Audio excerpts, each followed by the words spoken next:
We have half a cup of applesauce in here, half a cup of peanut butter, 2 eggs, and half a cup of not peanut butter, rolled oats. This is the batter. Here, hang on. We pour it out.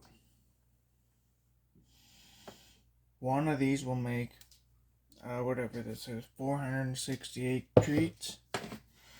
Then you just lay it out there.